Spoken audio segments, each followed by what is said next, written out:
Can you unmute? Yes. Okay, got it. Okay, Assalamualaikum warahmatullahi. Terima kasih banyak Dr. Aidil, Prof. Khatijah, dan juga Prof. Roxana.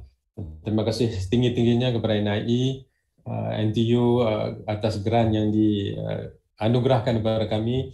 Buat kali pertama grant kami sebagai penerima grant sangat berbesar hati, sangat terharu sekali. Dan saya di sini ingin menyampaikan salam dari kami di Pulau Pinang ini kepada saudara Nusantara di Singapura, dan juga mungkin yang ada yang lain-lain yang juga menyertai seminar ini. Dan saya ingat seminar yang meneliti dan mengangkat satu agenda penting, satu warisan penting ini adalah sesuatu yang boleh membangunkan semangat kekitaan di Nusantara ini, dan juga menjangkaui geografi Nusantara ke alam Melayu yang lebih besar lagi. Dan adanya grant ini memberi saya kesempatan untuk bertemu, berwawancara, menyelidiki alam Melayu yang indah sekali, dan perkenalan juga dengan saudara kita di Afrika Selatan. Jadi saya terus ke pembentangan saya. Saya ingat Profesor Zifalil dan juga Datuk Saleh itu sudah memberi satu gambaran yang sangat luas, lagi mendalam, dan saya di sini sebagai rakan muda, rakan junior partner ni, mohon izin untuk melanjutkan lagi pembentangan saya ni dalam bahasa Inggeris. Can we share slide? Okay, sudah share slide dah? Okay. Jadi the title that I have chosen is Cultural Linkages or Cultural DNA Linkages of Malays, a preliminary study of Cape Malay connection to Nusantara. Why do I term it a preliminary? Because the landscape of research is so wide and extends not just decades but centuries long, and there are different aspects, different dimensions of this research that will be to call it a study will be an understatement. So I call it a preliminary study. What I attempt to do is something that is not too ambitious. Is to basically to look at contemporary society, and to look at the linkages between or the cultural linkages between the society in Cape Town among Cape Malays with the society of the Malay world, specifically the Nusantara. Although my approach is a sociological one, I also have a critical perspective in looking at the connections. While we want to uphold a more romantic notion of our identity, we should also be aware that identity and culture and heritage is something that is very fluid, very complex and dynamic. We want to see it as it is and see it as better. So let me go to the first slide. I do not have many slides and I do not have too many words, don't worry. And the time is, I will work hopefully according to the time given. Let me start with something that is often considered as the most common cultural DNA linkage, and it has to do with food. And I said if food is taken as a cultural marker, the Cape Malay food culture has indeed fused with other minority groups as well as the locals. Therefore, food as a cultural DNA may not be an absolute or strongest indicator, as it has mixed with other traditions, especially those of Indians. And this is from the interviews that I've conducted as well. But the taxonomy and or the visual resemblance are definitely evident. And we'll go through some of them. Nevertheless, it can also symbolize that the Cape Malays have an open food culture and have the general cultural practice of integrating others into their culinary tradition. This openness in food culture is very much consistent with the Malays in Southeast Asia. And if you look at the food, the wide variety of food among the Cape Malays or the Cape Malay community, there are certain food that and this we can actually find out from various blogs and various write-ups, various social media, right? These are some, the word bubur. You can find that in among the Cape Malays, among the dishes of Cape Malays, but with some with some modification, right? So there's some fusion of other things that come in there as well. Belacan, so they might not use our type of belacan. They use apricot jam to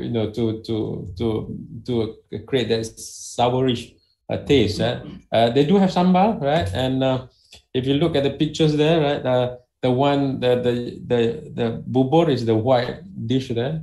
The sambal is the one. Raja, can you point to the one? Sambal is the one in the middle there, up there with the spoon there, yeah. And what is it? Sorry, that's the belacan, right? And sambal is the one that looks like looks more like a bowl of different different vegetables put together, right? And that is sambal. So it's been reimagined or being reconstructed differently, but the concept is there, right? The concept is there. They do have Penang curry. The name is, but they use vinegar instead of asam jawa, right?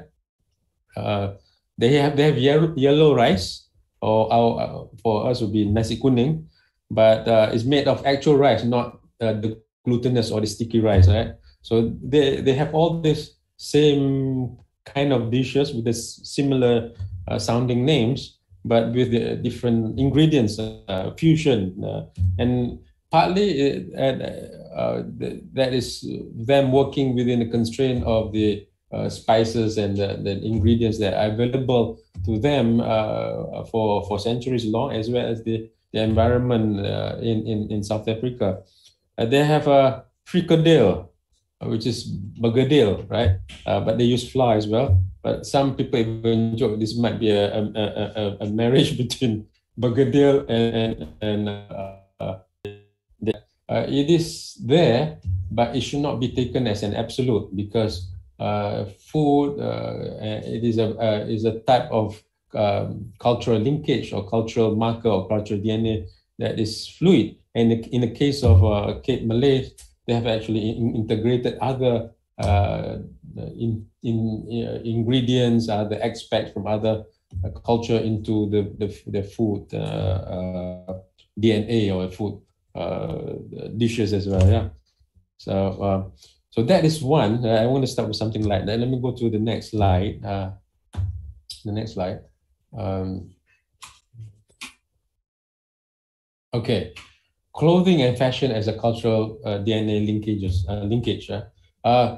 In a way, if you look at the picture here and taken from various sources, if you look at how Malays in Southeast Asia, Nusantara, dress up, we generally not dress up in our traditional costumes, right? So we do that in special occasions, right? But if you look at it, so what we see is there are aspects of the Malay clothing that is still there, right? They are still there, and in some ways it's also connected to religion. Now, I just want to note that I want to recognize Tuan Guru Hilmi Hadli, who's a good friend of Dato Saleh and has become a friend of mine as well. He's that guru of Silat Pukulan. See, he wears the kain pelekat or sarong, which is called sarong in Indonesia, and he looks very much like a Malay, right? And if you look at the lady in the middle there, short sleeve with a kerudung there, with a tudung there, And that's how a Malay would dress up. So in Southeast Asia, because the Malay women in Southeast Asia or Nusantara tend to be moderate. And so there's a range of types of clothing they will wear, even though they wear headscarf. So sometimes they would have short sleeve, they would have wear pants and might be tight and all that. So they're not extreme, but they are in the middle range of clothing that is considered religious, but also Malay. So we have that kind of flexibility. So the same kind of flexibility exists in among the Cape Malays, right?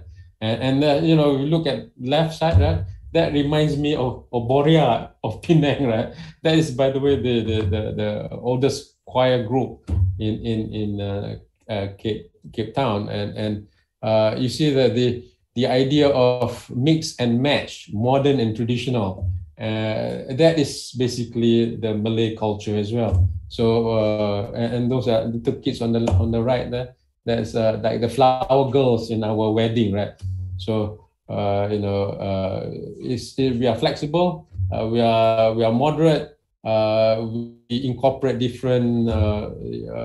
with different fashion into our culture, including Western, right? So but we see that kind of flexibility exists in among the Cape Malays as well. So if you take that as a cultural DNA linkage, it's not the strongest cultural DNA linkage, but it is there, and it symbolizes the similarities between the Cape Malays, the Malays in Cape Town and the Malay in Nusantara.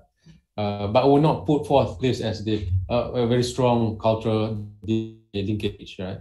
Let me go to the next slide. Right. This is where the central finding, if I can call it that, right? Religious identity and practices as the cultural DNA. Arguably one of the strongest, if not the strongest cultural linkage to the Malay heritage is religion. The ethnic identity of Cape Malays is intertwined with its religious identity of Muslim. The Muslim identity is amalgamated into the social construct of being a Cape Malay. So it is intertwined, it's part of it, right? To be a Malay is to be a Muslim. This occurs to the extent that in this social geographical space, the terms Malays and Muslims are often used interchangeably.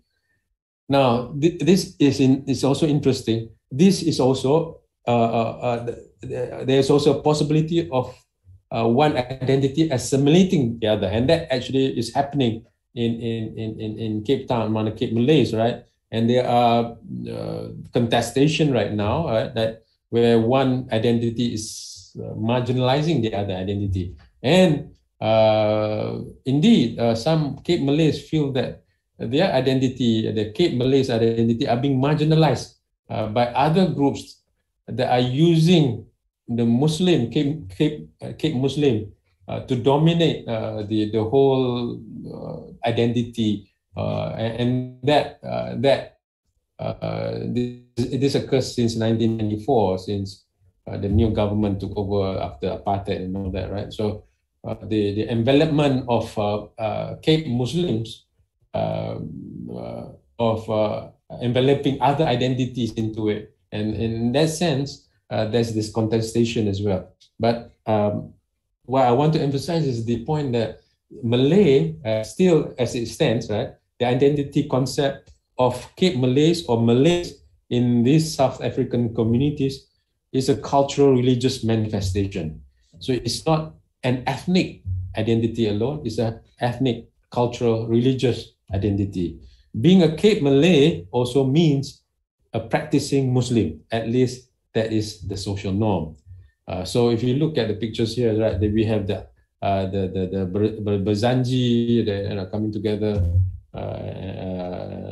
singing like nasheed together, the Zanji, the shaving of newborn, and if you look at a wedding, even the Malays wedding in our part of the world, Nusantara, we actually sometimes incorporate Western clothing in the wedding ceremony, right? And sometimes we have different clothing and all that. So the part of the religious identity is not set aside. It's almost always with them. There. So this is an important cultural DNA linkage. I will go deeper into this into the next slide. So this is important. I just want to communicate here with you without reading the slide. The way Quran is being taught in Cape Town, right? Besides the kasrah, dhamma, fathah and all that, they actually use di atas, di depan, di bawah, right?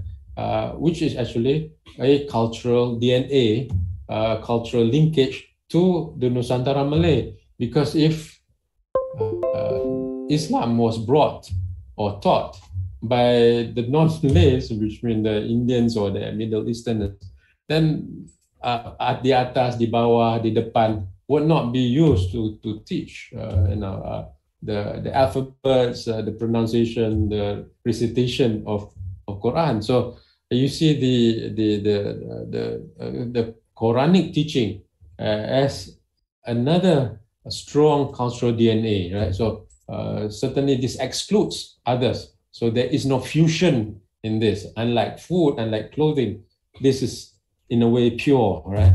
I'll go deeper into religious identity in the next slide.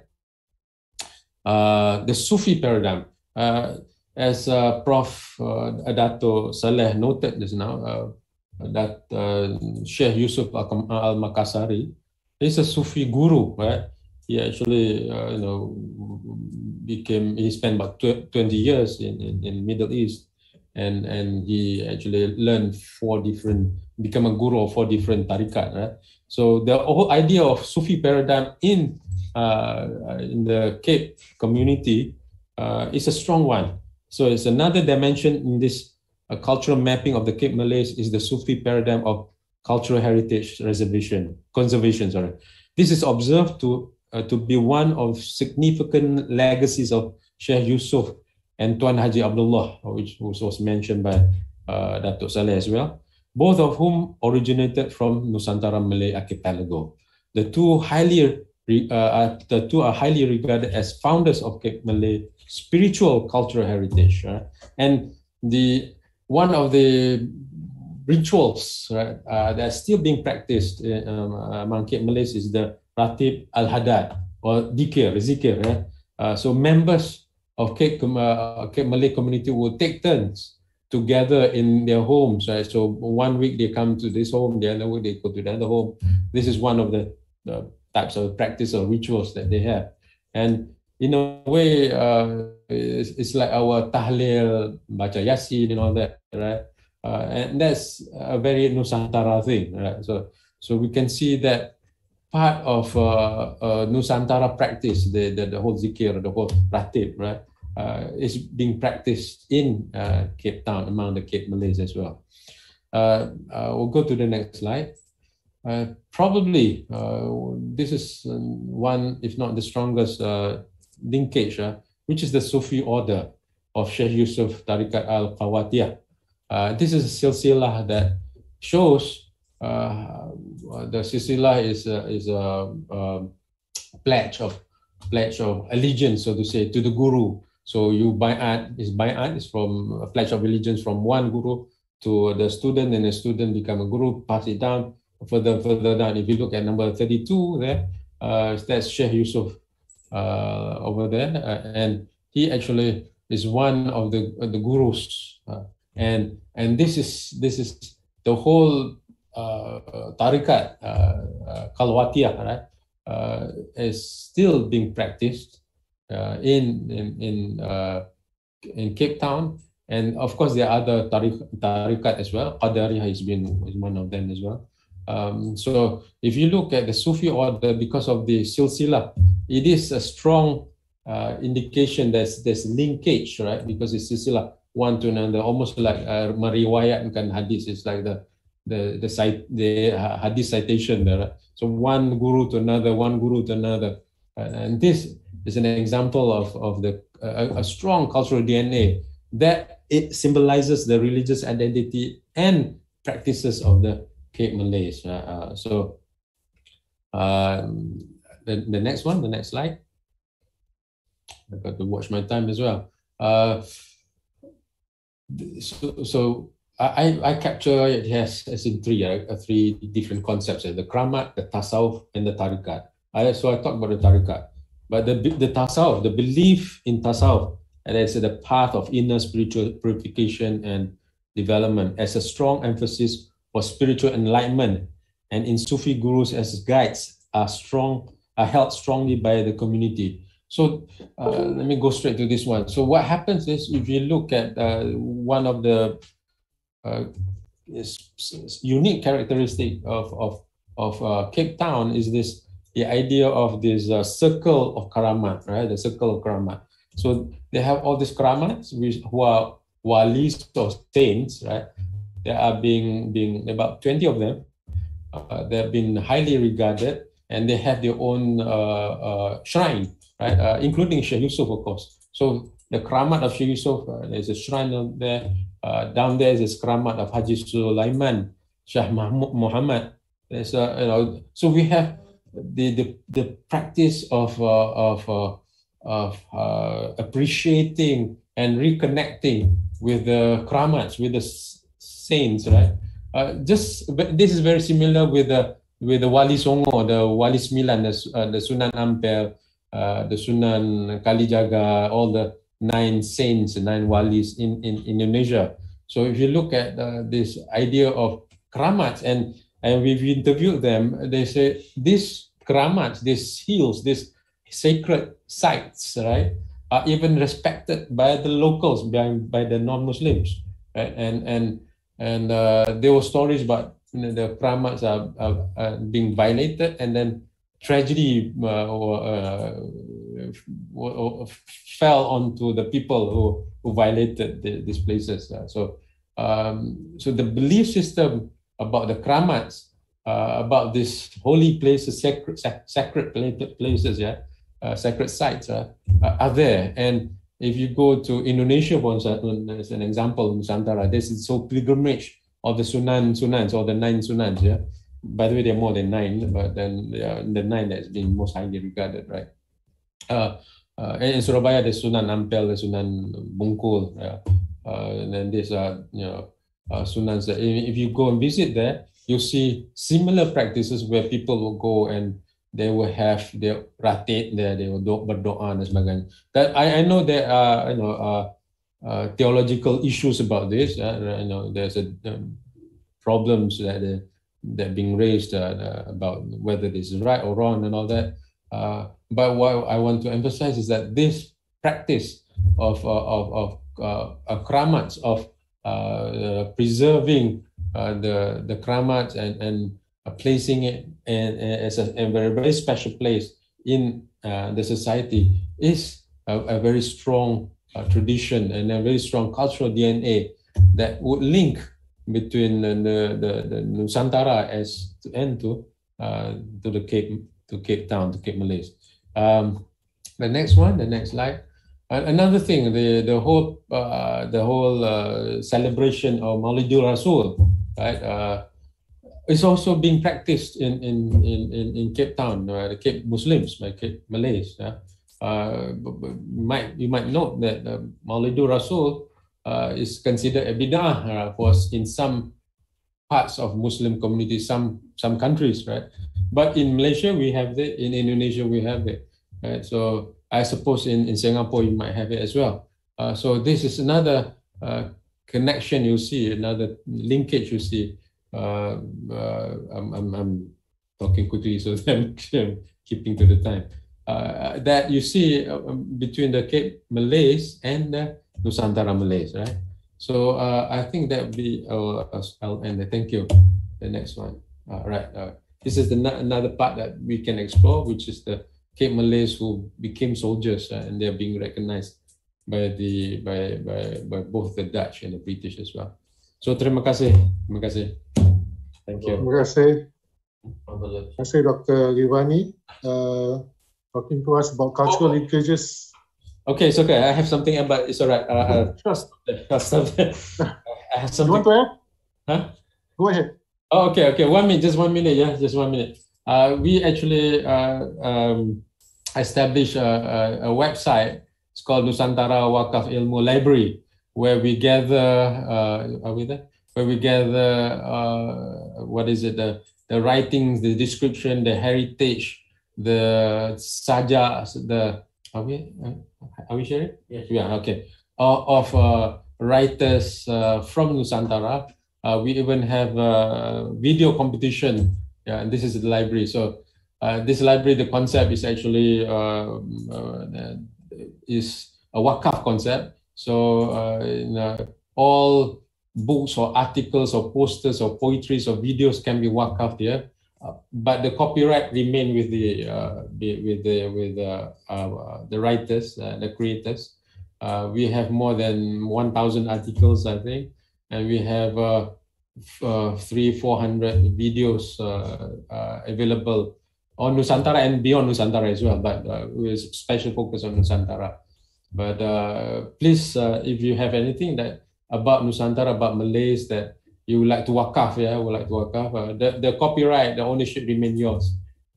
This is something we created after being inspired by this grant, to look into the Nusantara and the Alam Melayu, the Malay archipelago